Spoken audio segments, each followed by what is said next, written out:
Hello, this is Gavin with Hero looking for group, and this is Zoe. Hey Zoe, she got tumors. Big old tumor there. Got a tumor back here. She likes it. She likes her butt scratched. So, the topics of the week: egregore, which reminds me of spirit, and the different kinds of spirits, like the zeitgeist and the spirit of the age, and the Holy Spirit of gentleness, patience, kindness, humility. And then there's this idea about messengers and messiahs and tzaddiks, these people who exist always. So there's always this potential. There's always these souls in existence, which can help, increase peace. And so there's that topic. And related to that topic is Tecumseh and the New Madrid earthquake. And then there's the topic of the villain and the hero in the U-shaped journey. And so I'm Gavin, hero looking for group. And I think the story of Jesus is the ideal hero. Where it's a pattern. The pattern is you gain attention and power, knowledge, whatever power it represents, right? Maybe it's money. And you give it all away. You become gentle, patient, kind, humble, and you potentially die on a cross. You sacrifice everything. You sacrifice all of that power, all of that potential power, because it's not the self that you want to elevate. It's something greater.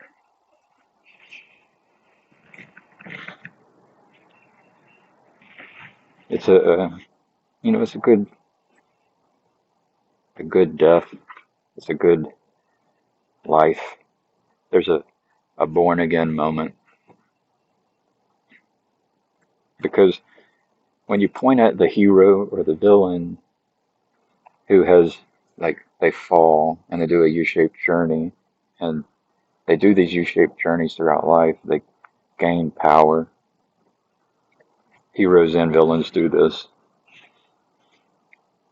Um, and then we call them a hero or a villain, and you have to question it. Like, is the United States the hero or the villain? Is Batman the hero or the villain? Is the Joker the hero or the villain? To me, it's not obvious. Like, they're all making mistakes. Everyone, always making mistakes. All the people gaining power, making mistakes. All the people gaining attention. So, it's because we're not perfect. What's beautiful, so the situation is like, if you are a saint, if you are like, the perfect, if you have perfected yourself, then you will be someone who is repulsive to most people. You will not be popular. So, in general, the more eyes you attract and the more power you have is a signal that um, you should question,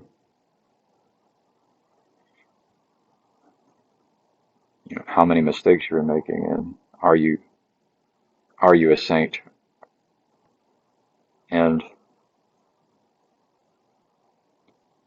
the situation we're in is that the saint can't attract all of the eyeballs. And so what can happen is that the people who gain power and attention can sacrifice all of it. You know, I don't recommend sacrificing the relationship you have with your spouse and children and parents. Like I wouldn't, and siblings, like don't sacrifice that. But all the rest of it, you have to be willing to sacrifice it. And I think Chad, the alcoholic, had brought this up in his conversation with Chris Bacall. It's like he thought about just pulling the plug on the social media. I've done that. I have. And I think you have to be willing to do that. And I'm reminded of Paul Vanderklay. I offered to run his Discord server after Joey had banned me for, and like, and if I ran that Discord server, I would do things better than Joey. I know I would. I'd have a channel called a prison for people that, behaved improperly, and I would have a process in place so that there was visibility on the people who got banned and why they got banned. And so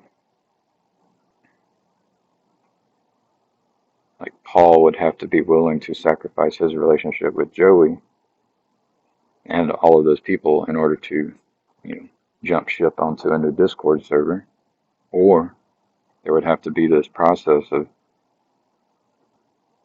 the existing Discord server improving over time, forming a better competence hierarchy, empowering the people who deserve it, identifying the people who don't deserve power based on like the Zimbardo's prison experiment. There are people who just can't handle power right now, where they are right now. And ultimately, we really should be trying to identify the people who deserve power. Like the ones who deserve power are the ones who don't want power. That's why the Chad for Pope is a cool idea. I mean, you could start with Chad for Discord moderator, right? Maybe Chad would help implement an idea of a prison channel and a justice channel where you could have a justice system and you could begin to identify the right processes and people to fill these positions so that you can scale properly.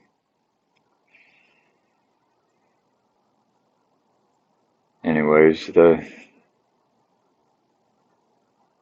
that's the ideal is to be the person who will sacrifice all the power and attention in order to be born again. Whether you're Paul Vanderklay or Jonathan Pajot or Jordan Peterson or Donald Trump or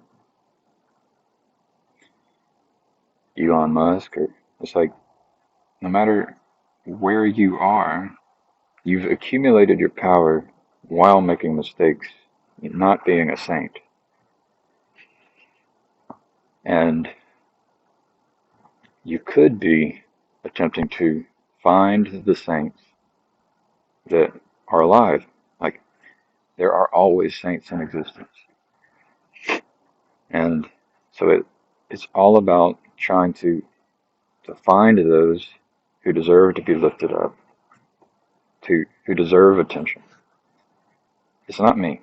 I am the technologist. I'm an information technology specialist. I improve processes. That's what I'm good at. I can identify potential solutions to problems, and some of them will be good. Most will not be good. But there's even processes by which you identify the ones which are good and which aren't good. Yeah, so there's a tension between Paul giving attention to the homeless people outside his church and giving attention to Jordan Peterson or anyone else on the internet. Um, and there's a tension between maintaining the relationship between um, Joey on the Discord server and attempting to help transform that thing. And so, Paul, he doesn't want to do that, but Joey could step up and transform. So we can all be born again. We can all recognize we're not perfect, and we can identify our mistakes and change. Take responsibility for where we're at.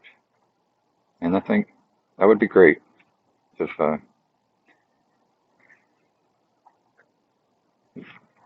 give, for example, Joey a chance to help run that Discord server better by listening to someone like me who has ideas. Some are great, most are not. We could experiment with it.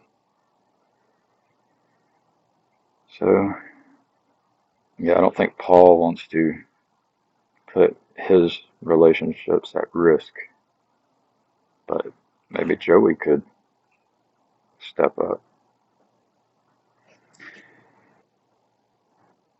I'm a I'm a bit of a messenger um, and a prophet. Like I can see the truth. I can see it's just obvious. There's some things that are just eternally true. I don't know. Maybe a teacher. Who is a person who sees the things that are eternally true? And then I can also see the things that will become like that's like a prophet. And then yeah, so I just want to help. And we really could develop a process um, to help scale an organization, but it requires someone like Joey to be willing to work with me, or it requires someone like Paul to be willing to put his relationship with Joey at risk, and all the other people that he fears, he fears something. He fears compromising that relationship and the strength of that relationship. Like, I don't know, how many ultimatums has Paul ever given?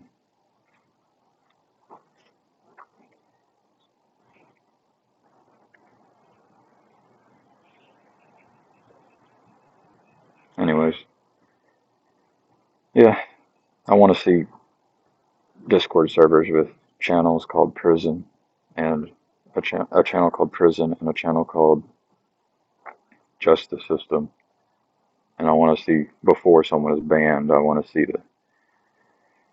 the the villain. I want to see them placed into the prison, and I want to see a case created in the Justice channel, and I want a period of time that allow people to object on behalf of the person who is in prison. Yeah,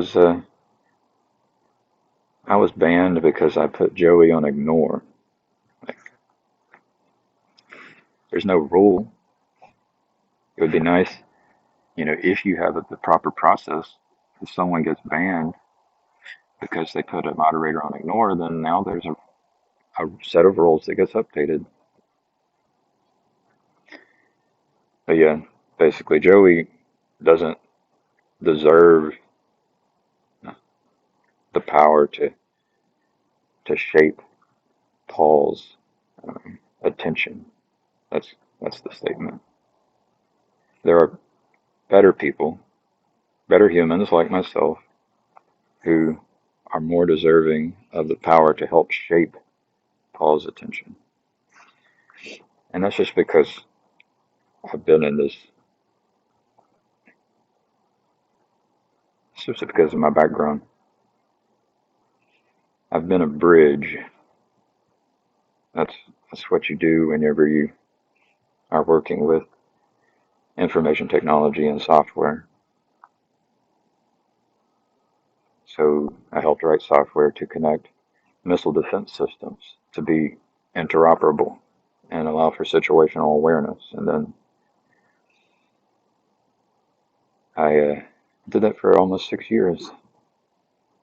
And now I've been working for years on um, making social media networks interoperable. And I mean, I have limited power,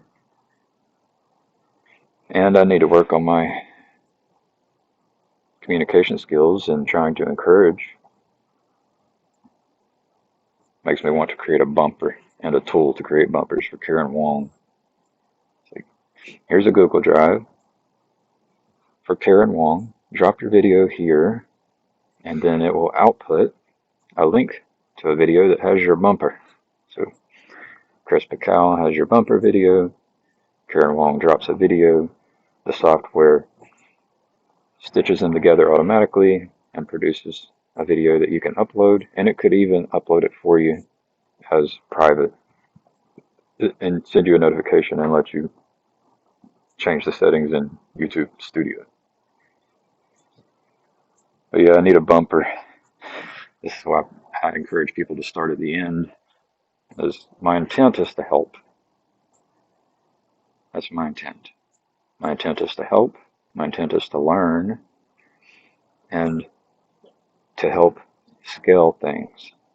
I actually said this just yesterday at my job. This is my intent. And it's good if you can take someone who is honestly sharing their intentions and has a set of skills, and take that person and put them in the right position in a hierarchy that determines how you give your attention.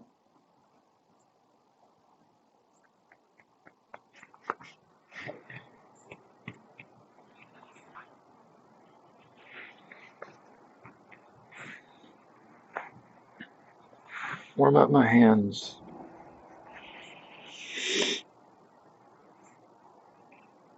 So rehash, maybe I can take all of these disorganized ideas and stitch them together.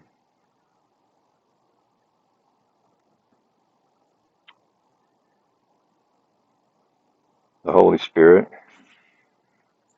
it's the spirit we should attempt to possess in life in the face of all of these other spirits, like the spirit of the times or the spirit of those who control the platforms, the mediums by which mass communication happens, or the spirit of that can possess the prison guard in the Stanford prison experiment, or the spirit of the person who is not good at possessing the Holy Spirit, patience, gentleness, kindness, humility.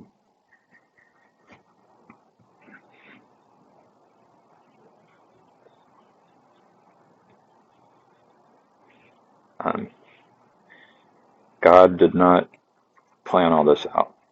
God has created a situation where we always have the potential to increase peace on earth.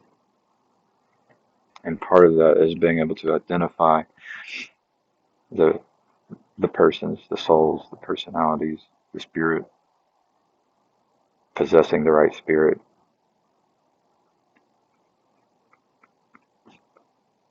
And if you believe God has planned this whole thing out, then you're tempted to believe that it's all going to plan. No need for me to change things and to, risk sacrificing all of the things, all of my idols, sacrificing my status in a community or sacrificing my status in relationship to individuals in the community. I mean, that's what's happening.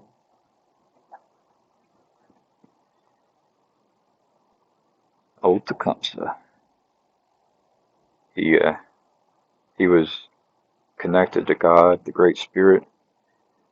He knew the earthquake was coming. He told the tribes that the land would shake and they would know to meet him to begin the war.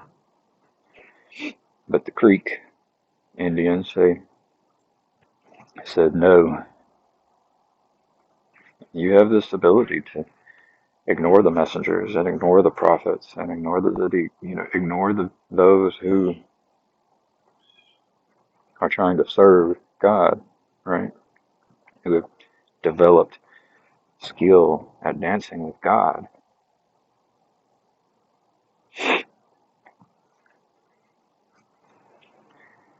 And the only way I mean, when the earthquake happened, I guess all of them knew, oh shit, I should have paid attention to Tecumseh. So, but it would be better if you didn't need an earthquake.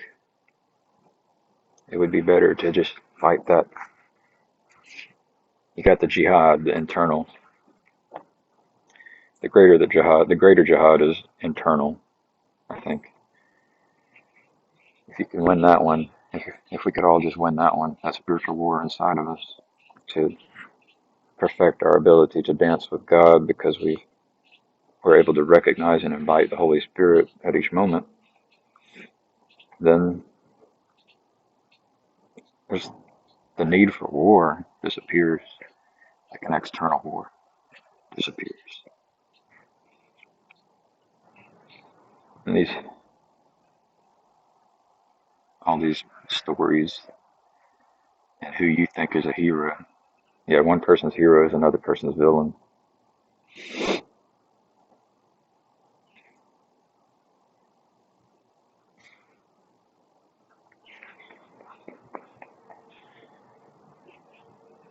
Yeah, you don't know if I'm a hero or a villain. You don't know if you can trust me. I mean, I have a resume. I have a skill set. I have a history. I have connections. I have people who I've worked with. What do you call them? References.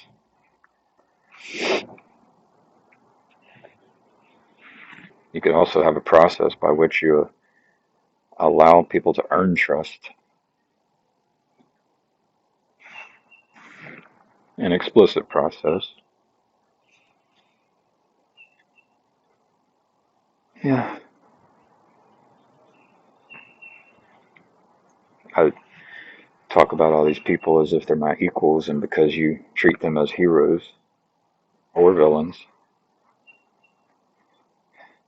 you then think that I'm wrong. If you think they are heroes, then you feel like I'm being condescending and arrogant because I see them eye to eye. I don't look up to them and I don't look down on them. But from your perspective, it looks like I'm condescending. But if you see them as the villain, you think I'm immoral.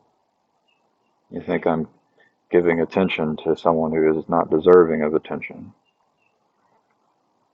We're all equal.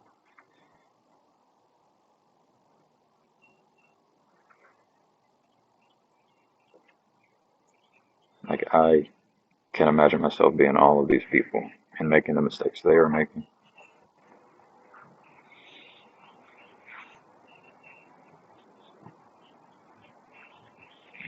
Because I'm making mistakes. I really have to learn how to get better at encouraging, being encouraging. Encourage people to consider my proposals. That's where I'm at in life right now. That's what I'm going to learn how to do next. How to encourage people to consider my proposals. How to create a proposal that people will find persuasive.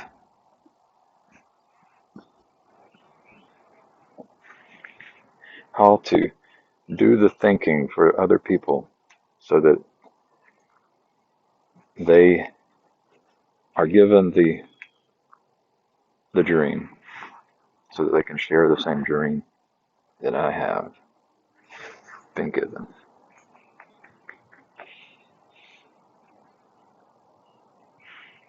It's not the messenger. It's not me. It's the message. All this stuff's going to happen whether you want to participate or not.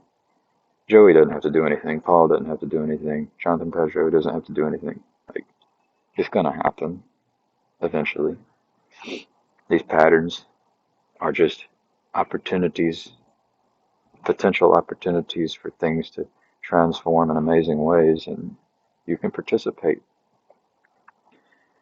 If you want to, everyone can.